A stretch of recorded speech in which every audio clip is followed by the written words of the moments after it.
Nuevamente, buenas tardes, bienvenidos. Hoy 15 de abril del 2021 iniciamos nuestra clase de Salud Pública 2. Vamos a hablar un poco sobre las estadísticas sanitarias mundiales.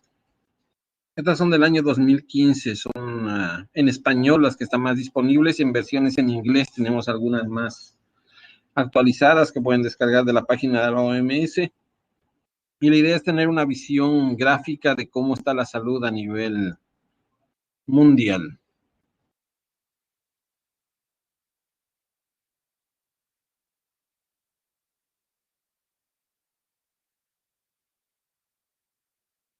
Como saben, nuestra materia se llama Salud Pública y Epidemiología. Ya en Epidemiología 1 habíamos hablado sobre la definición, que es el estudio de la distribución y los determinantes de estados, eventos, en particular enfermedades, pero no solo enfermedades, relacionadas con la salud y la aplicación de esos estudios para el control de las enfermedades y otros problemas de la salud.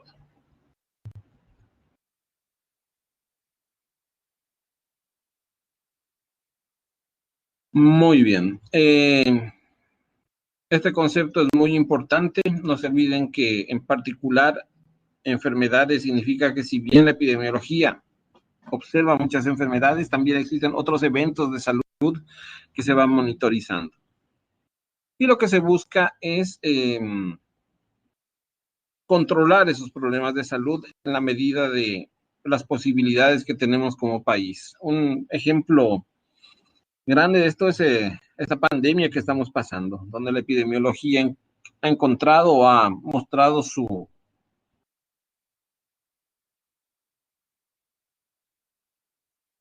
ha estado presente en todo su esplendor. Existen diversos métodos para hacer investigaciones epidemiológicas, vigilancia permanente, estudios, principalmente los estudios descriptivos que se utilizan para analizar la distribución de las enfermedades o eventos de salud, y los analíticos, que permiten analizar los factores determinantes. Cuando nosotros hacemos una investigación o hacemos un trabajo de investigación, generalmente son los descriptivos los que podemos hacer, porque estos analíticos son en general difíciles de hacer y requieren muchos recursos.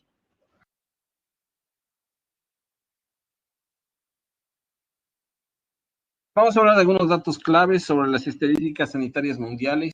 Si bien la gente dice en general que la salud está cada vez peor, que antes se vivía mejor, que qué sé yo, que antes no se veía tanta enfermedad, que ahora la gente es menos saludable, eh, existe una tendencia que la esperanza de vida al nacer, especialmente contemplada desde el año 90, tanto en hombres y mujeres, ha incrementado en 6 años.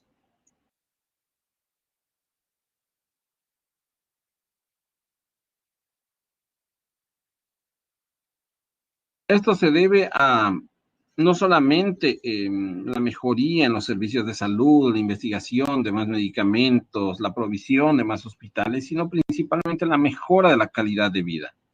Cuando nosotros contamos con mejoras en las determinantes sociales de la salud, es decir, esos eventos que determinan por qué una comunidad es más saludable que la otra, y estos cambios son positivos, la gente va a vivir más.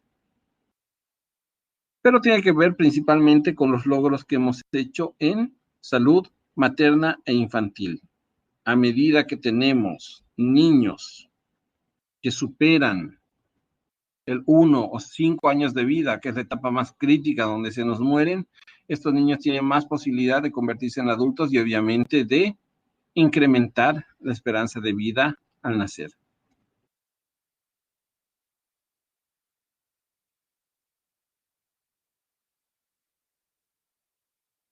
Algunos datos clave en las estadísticas sanitarias mundiales: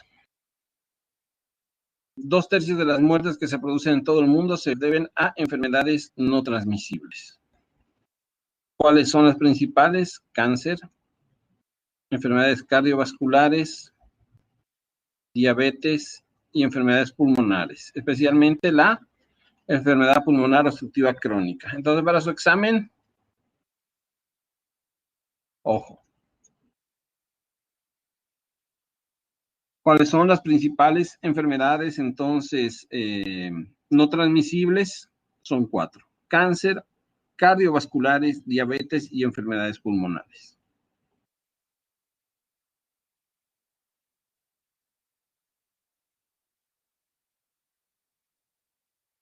Otros datos interesantes es que en algunos países más de un tercio de los nacimientos se producen por cesárea. ¿Cuánto creen ustedes que debería ser el nacimiento normal, entre comillas, por cesárea?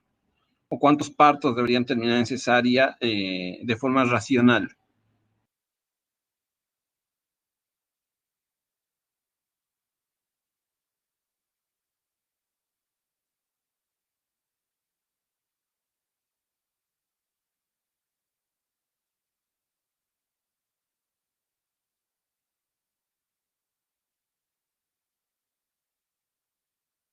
Aquí me dicen el 3 máximo, 3%, muy poco.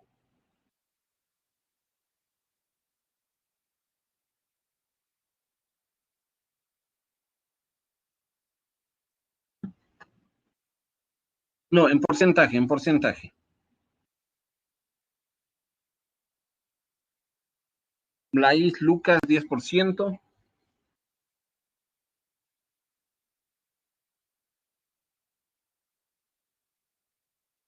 10%. Johnny,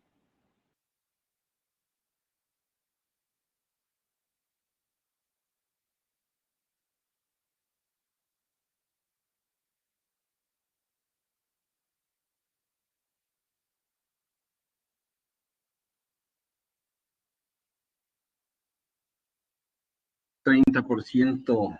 Estebao, Ligia 15, 10, Laís 25, Elton 45, Amanda 20. ¿Quién da más? ¿Quién da menos? Bueno, en realidad es que debería estar entre un 10 y un 12%, ¿sí? La cantidad de partos que terminan en cesárea. O sea que no va a poder nacer esa criatura por un parto eutóxico y debería terminar en cesárea. Cuando hablamos de un tercio, estamos hablando de un 33,333% que terminan en cesárea. ¿Cuáles creen que son los motivos? ¿Por qué la gente quiere tener sus bebés vía cesárea? Tanto la mamá como el papá, a veces es una decisión común, otras veces es una decisión de la mamá. ¿O qué factores creen que influyen en esto? ¿Los médicos también tendremos algo que ver?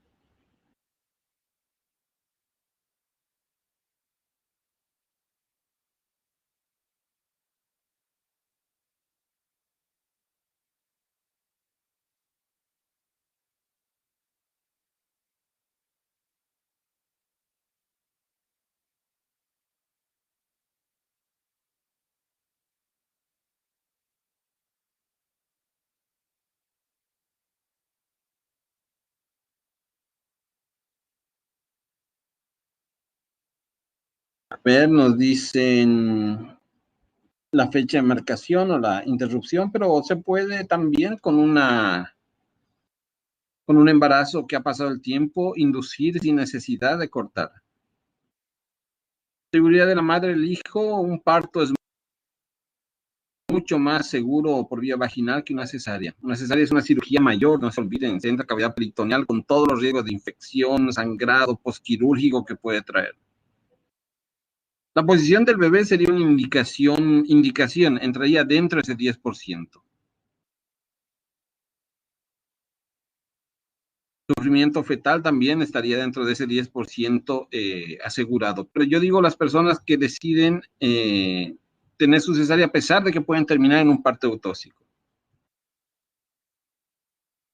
Tiempo de atención puede ser. Preeclampsia también es una indicación de parto por cesárea, una eclampsia mucho más. Dilatación no suficiente, pero ustedes me están dando motivos por los que ese 10% terminaría en cesárea. ¿Qué pasa del otro 20% que no requiere cesárea, pero termina en cesárea?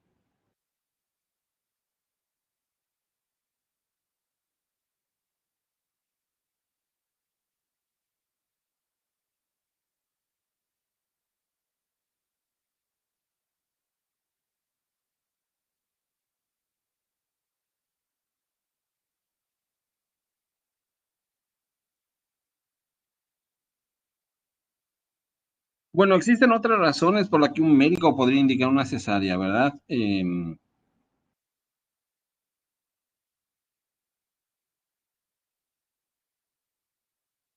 más rápido, no tiene que estar uno, en el caso de una primípara, 10, 12 horas haciéndole la vigilancia. Si está uno en un privado, es más costoso, entonces el sistema de salud privado gana más por una cesárea.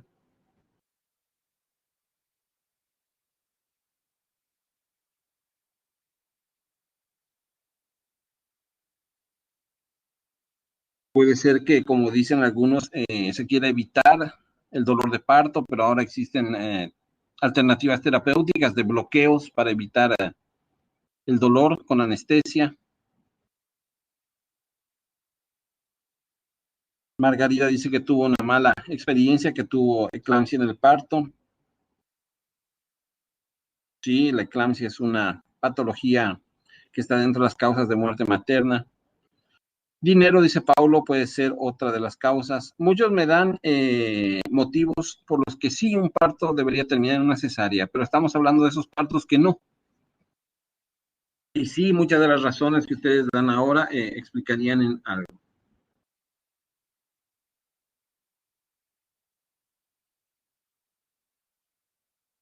Comorbilidad, una paciente hipertensa bien compensada no tendría necesidad de entrar en cesárea, una paciente diabética compensada tampoco.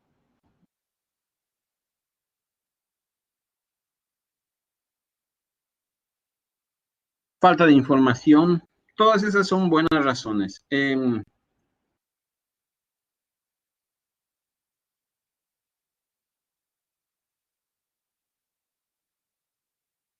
No se olviden, pero que normalmente en un sistema de salud que tiene una visión de parto humanizado, que intenta respetar las decisiones de los pacientes y ser lo menos invasivo posible, y no se olviden que un parto es una cirugía mayor, solamente el 10% debería terminar en cesárea. Pero hemos visto una tendencia creciente en los sistemas de salud y les vuelvo a repetir, no se olviden las complicaciones que pueden venir por una cesárea. Muy bien, pasamos a otro punto. Alexandre dice la falta de información sobre un parto normal. Piensan que un parto, yo les aseguro que muchos alumnos acá piensan que un parto por cesárea es más seguro que uno por vía vaginal y no lo es. De verdad que no lo es. Muy bien, pasamos a otro tema importante, datos sobre VIH.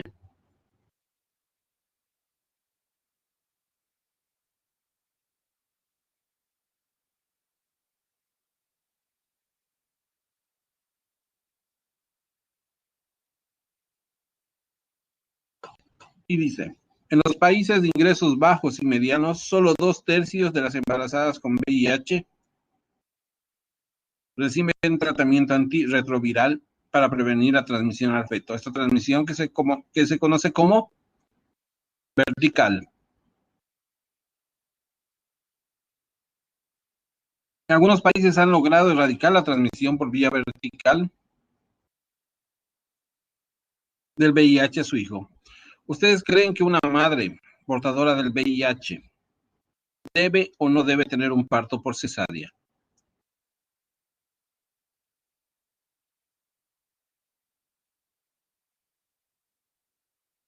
¿Sí o no?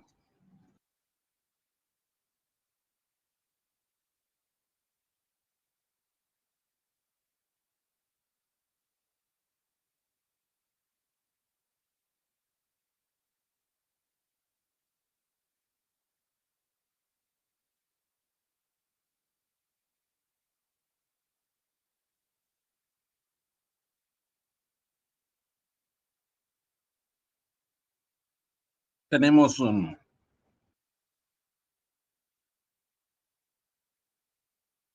auditorio dividido.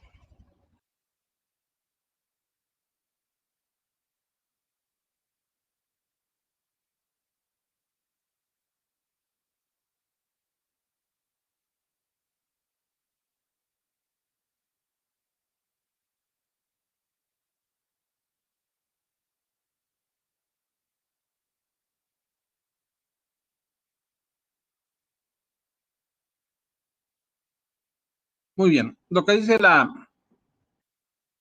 literatura es que estos partos sí deberían terminar en cesárea, ya que la mayor parte de los contagios se hacen cuando el bebé pasa a través del canal del parto, que tiene estas microlesiones al atravesar de forma traumática desde el útero al exterior a través de la vagina. Entonces se indica una cesárea donde se intenta contaminar lo menos posible al bebé, que tenga lo menos posible contacto con la sangre, e incluso se hacen goteos de antirretrovirales durante el parto. Entonces una cesárea está indicada, así como la lactancia materna no se aconseja, ya que puede transmitirse a través de la leche materna el VIH al bebé. Es uno de los dos pocos casos donde esta situación es contraria u opuesta a lo que podríamos pensar como correcto. Paciente con VIH debería terminar en una cesárea, debería tomar sus antirretrovirales, no debería dar de lactar. Pero si tenemos un país pobre donde no tenemos antirretrovirales, donde no tenemos servicios de salud que puedan garantizar el parto y donde la mujer o la familia no tienen forma de alimentar con otra cosa al bebé que no sea leche, nunca vamos a cortar esta transmisión vertical. Un gran reto para varios países.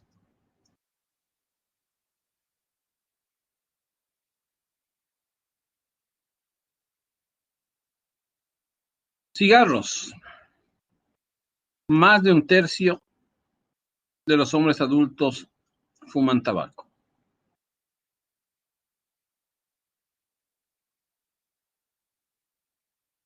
Cuando yo asistía a clases como alumno, mi profesor médico podía fumar en mi aula. Estamos hablando del año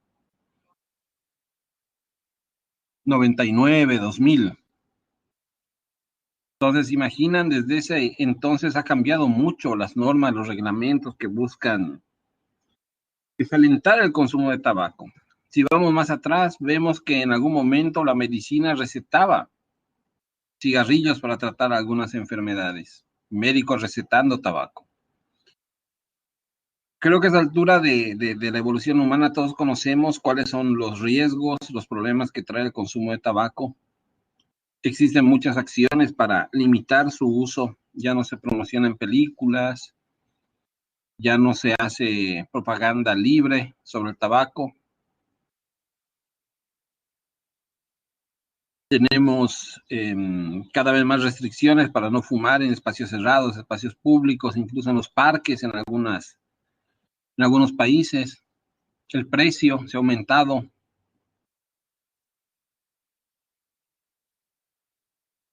Yo dejé de fumar cuando fui a estudiar a España, porque el cigarrillo era muy caro. Un paquete de cigarrillos te salía 6, 8 euros.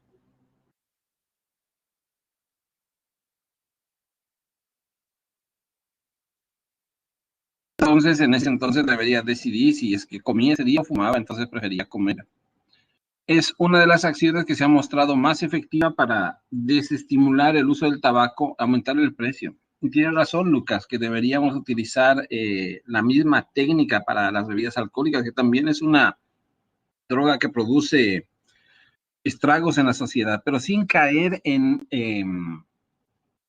prohibirla completamente. Se debe desalentar su uso, pero no prohibirla, para evitar estas grandes crisis que hubieron cuando se prohibió el consumo de bebidas alcohólicas o lo que pasa con la marihuana, etcétera, etcétera.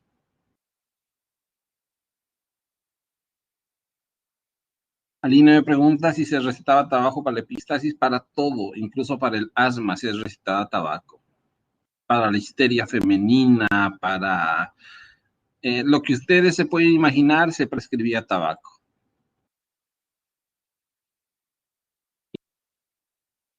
A medida que nosotros vamos avanzando, como les digo siempre, de acá a 100 años seguramente los médicos del futuro nos van a mirar a nosotros y van a pensar que éramos unos salvajes. Cuando les llegue, qué sé yo, cirugía sin incisión, cuando puedan ellos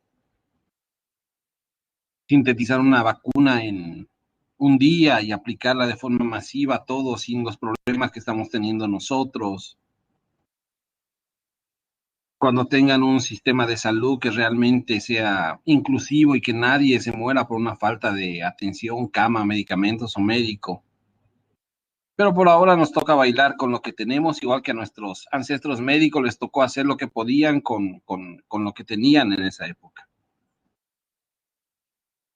Claro que eso de recetar tabaco no tiene mucho perdón, ¿verdad? Seguimos. Solo 1 de cada 3 niños africanos de los que se sospecha que padecen neumonía reciben antibióticos.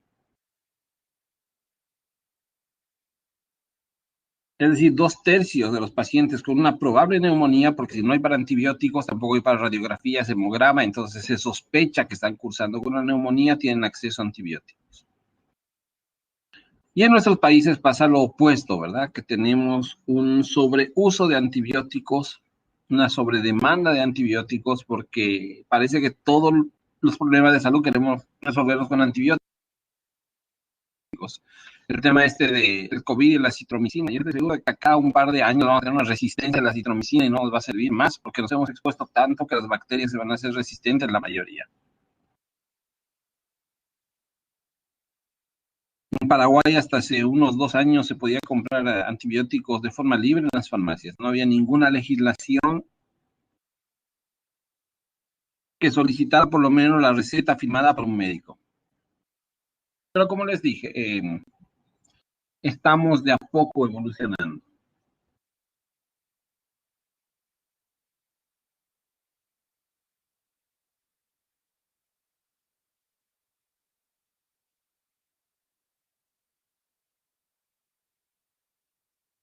Vamos a hablar un poco de sobrepeso, obesidad. El 15% de las mujeres de todo el mundo ya entran en la clasificación de obesas. Estamos hablando de un índice de masa corporal entre 30 y 34,9. Obesidad. No se olviden que el índice de masa corporal se calcula con el peso dividido la talla al cuadrado, ¿verdad? Ese es el índice de masa corporal. Nos da un valor, si está entre 18,5 y 24,9, estamos bien. Si estamos entre 25 y 29,9, como es mi caso, estamos mal. Si estamos entre 30 y 34,9, ya hablamos de obesidad. Y después vemos la obesidad grado 2 y la grado 3, o como en este ejemplo, severa y mórbida, que es de 35 a 39,9 y la mórbida mayor a 40. El índice de masa corporal. 15% es muchísimo. El mundo entero pesa más. Nunca antes había habido tanta comida disponible y nunca antes habíamos comido tan mal los seres humanos.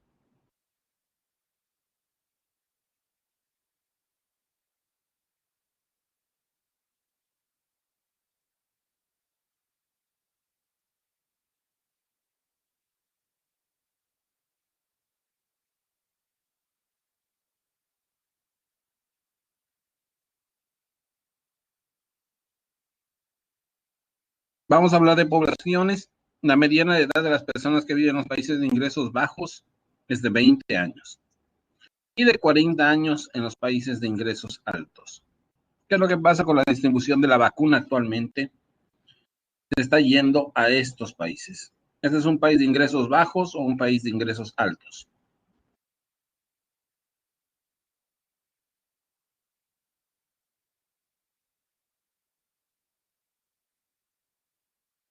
Este es un país de ingresos bajos, un país de ingresos altos.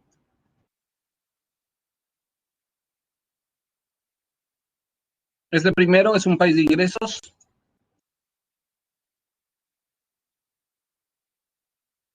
altos. ¿Por qué? Porque su pirámide poblacional nos muestra que cada vez tiene menos niños, es más pequeña la franja etaria en este nivel, tienen una interesante cantidad de población en edad productiva y tienen también una interesante cantidad de población en edades extremas. Siempre las mujeres viven un poco más que los varones. Estas son las mujeres, estos son los varones, y cada rayita representa una franja de edad. Aquí vamos a ver una pirámide típica de un país de ingresos bajos o en vía de desarrollo. Muchos niños en la parte de abajo y una mortalidad acelerada, llegando a un grupo más o menos estable de edad productiva con una mortalidad acelerada y muy pocas personas en las edades extremas.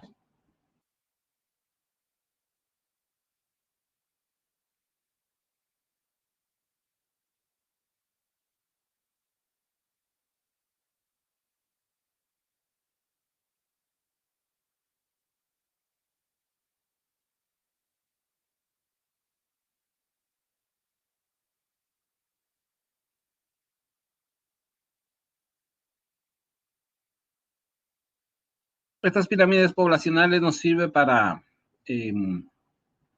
ver cómo evoluciona la población humana con los años.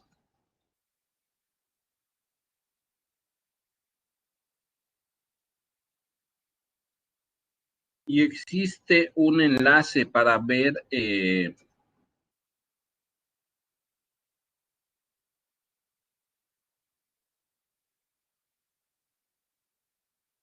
cómo sería más o menos la evolución en los siguientes años de la población. Voy a proyectarles un enlace.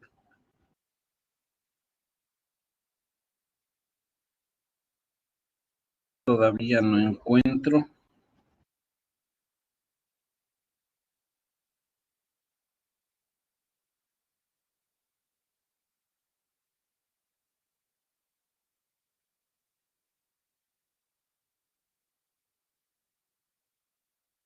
Aquí está. Es el Departamento sobre Población de las Naciones Unidas. Paso un enlace. Les voy a proyectar la pantalla.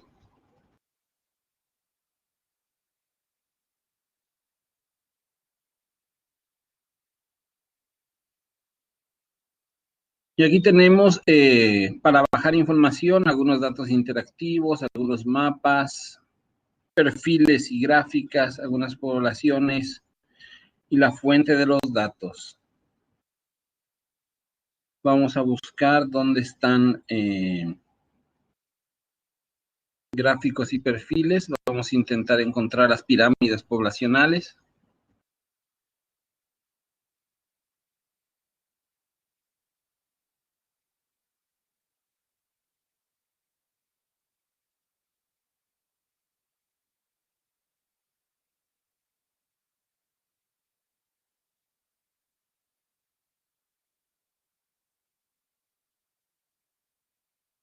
Y aquí tenemos una pirámide poblacional de Brasil, que podemos viajar en el tiempo y ver cómo eran en los años 1950.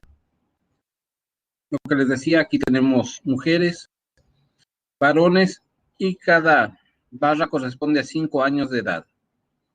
Muchísimos niños, muchos se morían antes de llegar a los 5 años y después iban muriendo lentamente hasta una franja de adultos que a partir de los 50 va desapareciendo sin dejar casi adultos mayores de 90 o 100 años. Y esto va cambiando, va avanzando. Vean cómo se va ensanchando la pirámide, tiene más población, pero cambia muy poco la forma. Ya para la década de los 90, la gente comienza a tener menos hijos y esto se siente en la base de la pirámide. Vean cómo se va haciendo más angosta y más estable. Al tener menos hijos, estos hijos son valiosos y mueren menos rápido que el resto. Ya para el año 2005, Brasil comienza a tener una desaceleración de su reproducción. Hay menos niños y cada vez menos para el 2010. 2015 cada vez menos, pero se va engrosando la franja de las personas que llegan a edades extremas. Tenemos cada vez más adultos mayores. Habría que ver esta pirámide después de la pandemia. Puede ser un ejercicio muy interesante. Y esta es la pirámide actual, al año 2020. cada vez menos niños, pero no se mueren tantos, por suerte.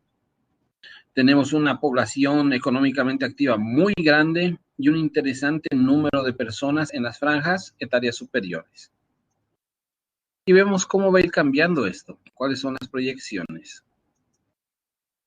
Con márgenes de error, ¿verdad? Aquí vemos algunos cuadritos que están como transparentes o tipo fantasmas. Estas son las variables que podría haber. No se olviden que las poblaciones pueden cambiar por grandes hambrunas, guerras, pandemias, etcétera, etcétera. Y ven cómo se va transformando la pirámide de Brasil para llegar al año 2100 en esta forma casi de un cono de helado. Cada vez menos niños y cada vez más personas mayores. Pueden buscar otros países, qué sé yo, China debe tener una pirámide muy interesante. Vean cómo está ahora. Aquí hay unos gaps, como unas mordidas, unas muescas entre este grupo de edad. Hay que preguntarse qué pasó acá. Como les dije, puede haber guerras, hambrunas, pueden haber crisis económicas. En China puede haber la restricción de tener menos de un hijo por pareja, etcétera, etcétera. Pero como ven, la mayor parte de las pirámides comenzó con forma de pirámide. Y a medida que pasa el tiempo van cambiando. China comenzó a crecer. Parece que se implementaron políticas para evitar que crezca de forma desordenada. Y vean cómo se espera que para el año 2100 tenga esta forma casi como la que tiene Brasil para el mismo año, ¿verdad? Esta forma de helado. Una base amplia, muchas personas viviendo edades extremas, y así pueden ir jugando con los diferentes países que a ustedes les interese para entender las poblaciones. Vamos a ver Paraguay. Paraguay parece la pirámide de Brasil hace unos 20 años, ahora en el 2020. Tuvimos mucho peor en la década de los 50. Las pirámides fueron mudando para llegar hasta este 2020. Recién para el año 2050 nos parecemos algo a la pirámide de Brasil actual. Recién para el año 2100 vamos a tener una semejanza mucho más cercana a lo que es Brasil ahora. Entonces va a tomar mucho más tiempo llegar a esas pirámides tipo que habíamos visto en China y Brasil. Son recursos interesantes para interpretar poblaciones cuando hagan una tesis con respecto a un determinado país. Son datos que le agregan mucho a su exposición y pueden utilizarlos para su conocimiento general o para trabajos de investigación. Muy bien, seguimos. Una cuarta parte de los hombres es hipertenso. Y aquí viene la regla de los tercios. 1 de cada 3 adultos que sufre hipertensión, es decir, 1 de cada 3 adultos sufre hipertensión. Hipertensos. Habíamos dicho que una cuarta parte de los hombres tiene hipertensión, que es mucho peor. 1 de cada 3 adultos con hipertensión no sabe que es hipertenso. Y 1 de cada 3 adultos que está tomando tratamiento para bajar su presión no logra mantenerla en cifras ideales, que son menos de 140-90 milímetros de mercurio. Mucho consumo de sal, una vida sedentaria que no ayuda, mucho estrés. Y la hipertensión es uno de los principales factores que predisponen a las enfermedades cardio y cerebrovasculares, infarto de miocardio, accidentes cerebrovasculares, etcétera, etcétera.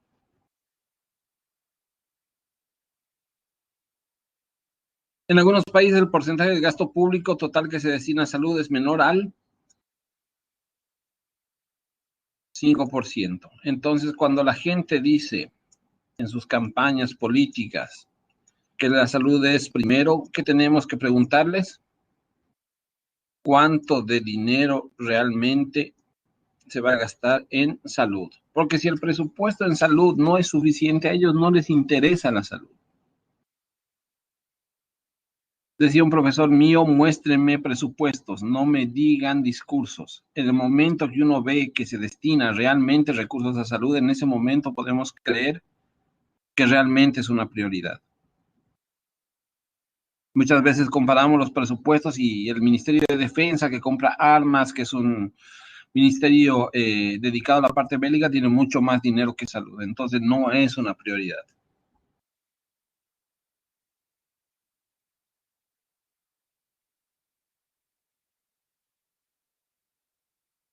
Muy bien. Habíamos hablado que el año 2015 terminaron unos famosos objetivos, que son los Objetivos de Desarrollo del Milenio, ¿sí? Los famosos ODM, que comenzaron en 1990. Los países se reunieron y se dieron cuenta de que estábamos como que cada uno perdido por su lado y se plantearon objetivos comunes para orientar medidas mundiales para que se ponga fin a la pobreza y ayudar al desarrollo de los pueblos. Aquí hay algunos: erradicar la pobreza, alcanzar la educación básica universal, promover el trabajo decente, promover la igualdad de género, reducir mortalidad infantil, mejorar la salud materna, combatir el VIH-Sida, Chagas, tuberculosis, paludismo y otras enfermedades olvidadas, medio ambiente sostenible y promover una asociación mundial para el desarrollo. Esto ya terminó el 2015. Algunos lo logramos, otros no lo logramos y ahora estamos en una nueva época donde se dejan los objetivos de desarrollo del milenio de un lado, no se olviden del milenio, y pasamos a otros objetivos que son los objetivos de desarrollo sostenible. Enseguida vamos a hablar de ellos. En las estadísticas sanitarias mundiales publicadas por la Organización Mundial de la Salud, se evalúan los progresos realizados hacia el logro de los objetivos relacionados con la salud en cada uno de los 194 países para los que se dispone de datos y, como saben, los resultados son variados. Algunos sí conseguimos, otros lamentablemente no. Si la tendencia actual se mantiene, a finales del 2015 se habrá cumplido la meta mundial en hacer retroceder las epidemias de VIH, paludismo y tuberculosis y aumentar el acceso al agua potable. Ese era uno de los objetivos para el 2015, al parecer se logró. Si la tendencia actual se mantiene, a finales del 2015 el mundo habrá cumplido las metas mundiales consistentes en... Bla, bla, esta está repetida.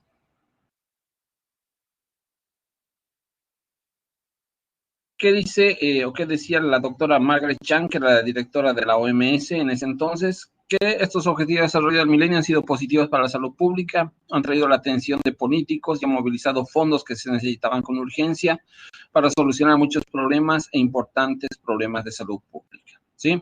Pero no se olviden que estos terminaron en el año 2015.